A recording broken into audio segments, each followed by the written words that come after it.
اور جنرل فیض حمید میں سے کوئی ایک سینئر جرنیل پاکستان کا اگلا آرمی چیف ہوگا۔ لیکن اس دوران پلوں کے نیچے سے بے شمار پانی بہنا ہے، اس کی کیا تفصیلات ہیں وہ آپ کے سامنے رکھتے ہیں۔ سپریم کورٹ کا اگر ذکر کریں تو سپریم کورٹ کے اندر ججز کی تعداد ہونی چاہیے 17، جو کہ آئینی اور قانونی معاملہ ہے، اس کے مطابق 17 یہ تعداد ہونی چاہیے۔ لیکن اس وقت سپریم کورٹ کے اندر 3 ججوں کی جو نشستیں ہیں وہ خالی ہیں، 3 ججوں کی پوزیشن جو ہے وہ خالی ہے، اور سپریم کورٹ آف پاکستان میں اس وقت 14 جج ہیں، جبکہ آئندہ آنے والے دنوں میں صرف 2 ماہ کے اندر یعنی 13 جولائی 2022 کو جسٹس مظہر عالم اور اسی طرح سے 13 اگست 2022 کو جسٹس سجاد علی شاہ، یعنی 2 مزید جو جج ہیں وہ آئندہ 60 سے 65 دنوں کے اندر یعنی 13 اگست تک 2 مزید جج ریٹائر ہونے والے ہیں، جس کے بعد سپریم کورٹ کے ججز کی جو تعداد ہے وہ 12 رہ جائے گی،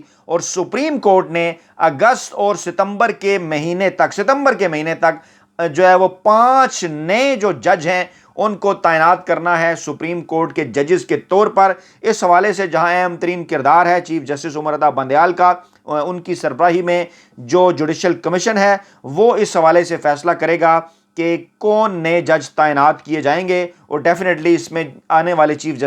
جسٹس قاضی فائز عیسیٰ کے ساتھ ساتھ سپریم کورٹ کے سینئر ججز کے ساتھ ساتھ جو سپریم کورٹ بار ایسوسی ایشن ہے اور جو موجودہ حکومت کے اٹارنی جنرل اور وفاقی وزیر قانون ہیں ان کا بھی اس حوالے سے اہم ترین کردار ہوگا۔ اور سپریم کورٹ میں نئے آنے والے ججز کی تعیناتی پاکستان میں مستقبل کا جو سیاسی سیناریو ہے اس حوالے سے اہم ترین کردار ادا کرے گی، کیونکہ پاکستان کی تاریخ میں شاید ایسا جو ہے وہ نہیں ہوا کہ ایک ہی سال کے اندر 5 جو ججز ہیں وہ صرف اور صرف 6 ماہ کے وقفے کے اندر ریٹائر ہونے جا رہے ہوں، اور 6 ماہ کے اندر جو ہے وہ 5 نئے ججز کی تعیناتی کرنی ہو۔ ممکنہ طور پر پاکستان تحریک انصاف اس حوالے سے جو ہے وہ ایک نیا طریقہ کار بھی بنانا چاہ رہی تھی، قومی اسمبلی اور سینٹ کی قائمہ کمیٹیوں میں اس حوالے سے ڈیبیٹ بھی ہوئی تھی۔ اب دیکھنا یہ ہے کہ نئے ججز کی تعیناتی کس طریقہ کار کے تحت عمل میں لائی جائے گی۔ دوسری جانب پاکستان کے ایک اور اہم ترین ادارے پاکستانی اسٹیبلشمنٹ پاک فوج کا اگر ذکر کیا جائے تو جولائی کے مہینے میں ایک سینئر جنرل ریٹائر ہونے جا رہے ہیں جن کا نام ہے جنرل معظم اعجاز، جو کہ انجینئر ان چیف ہیں GHQ راولپنڈی کے اندر، اور ان کے بعد پھر اگلے 3 ماہ کے اندر آئندہ تقریباً 100 دنوں کے اندر یعنی 20 ستمبر تک جو ہے وہ 6 جرنیل ریٹائرڈ ہونے جا رہے ہیں، جن میں general Muhammad Abdul Aziz corps commander Lahore ہیں، general Syed Asim Munir Shah quarter master general ہیں، جنرل ندیم ذکی من جو ہیں وہ director general strategic planning division ہے۔ اس کے ساتھ ساتھ general Shaheen Mazhar Mahmood corps commander ہیں سینٹرل کمانڈ منگلا کے، general Syed Muhammad Adnan inspector general training and evaluation ہیں، اور general Muhammad Waseem Ashraf director general joint staff DGJS ہیں۔ یعنی یہ 1 جرنیل جو ہیں وہ جولائی کے مہینے میں اور 6 سینئر جرنیل ستمبر کے مہینے میں ریٹائر ہونے جا رہے ہیں۔ اطلاعات یہ ہے کہ جولائی کے مہینے میں آئندہ چند دنوں کے اندر اہم ترین پوسٹوں پر فوج کے اندر تبدیلیاں اور تعیناتیاں ہوں گی، کیونکہ ان جرنیلوں کی ریٹائرمنٹ کے بعد جو جگہ خالی ہوگی وہاں پر نئے جو جرنیل ہیں وہ تعینات کیے جانے ہیں، اور یہی وہ وقت ہے کہ جب اس دوران جو ہے وہ نہ صرف ترقیاں ہونی ہیں جرنیلوں کی بلکہ تعیناتیاں بھی ہونی ہیں اہم ترین پوزیشنز کے اوپر، جس میں موجودہ army chief general Qamar Javed Bajwa کا انتہائی اہم ترین کردار ہوگا۔ اور اس طرح سے یہ جو جولائی، اگست اور ستمبر کے مہینے ہیں ان ماہ کے اندر پاکستان آرمی کے اندر 7 سینئر جرنیل نئے آئیں گے اور پاکستانی عدلیہ کے اندر 5 نئے ججز آئیں گے۔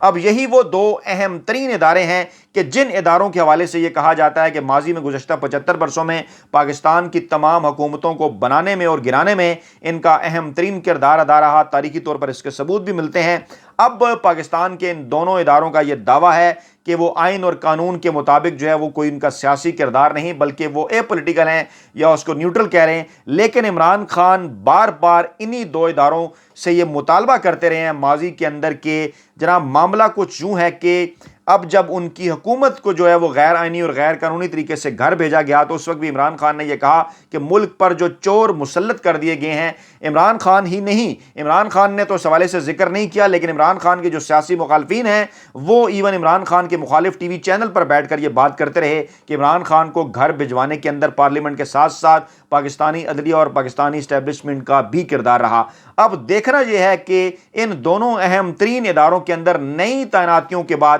کیا صورتحال پیدا ہوتی ہے، کیونکہ عمران خان کے قریبی ذرائع کا یہ دعویٰ ہے کہ آئندہ چند دنوں کے اندر عمران خان جو ہے وہ اگر بجٹ کے بعد نہ تو پھر عید کے فوراً بعد جو ہے وہ اس امپورٹڈ حکومت کے خلاف ایک نئی تحریک شروع کر رہے ہیں، جس میں لانگ مارچ بھی ہوگا اور پورے ملک کے اندر جلسے جلوس بھی ہوں گے۔ اور ذرائع کا یہ کہنا ہے کہ کسی طور عمران خان اس حکومت کو اکتوبر سے آگے بڑھتے ہوئے نہیں دیکھنا چاہتے، اور ہر صورت ان کی یہ کوشش ہوگی کہ نومبر کی بڑی تعیناتی سے پہلے اکتوبر کے اندر پاکستان میں نئے انتخابات جو ہیں وہ کروا دیے جائیں۔ کچھ ذرائع کا یہ بھی دعویٰ ہے کہ اس حوالے سے اسٹیبلشمنٹ جو ہے وہ مسالت کار کا کردار بھی حکومت اور عمران خان کے درمیان جو ہے وہ ادا کر رہی ہے، اور ذرائع کا یہ دعویٰ ہے کہ کچھ معاملات کسی نہ کسی حد تک اس حوالے سے طے ہو چکے ہیں، کچھ معاملات کے اوپر ڈیڈ لاک ہے، جو کہ اس بجٹ کے بعد ڈیڈ لاک آپ کو ختم ہوتا ہوا نظر آئے گا۔ اپنا بہت خیال رکھیے گا، دعاؤں میں یاد رکھیے گا۔ نئی ویڈیو کے ساتھ جلد آپ کی خدمت میں حاضر ہوں گے۔ اللہ نگہبان۔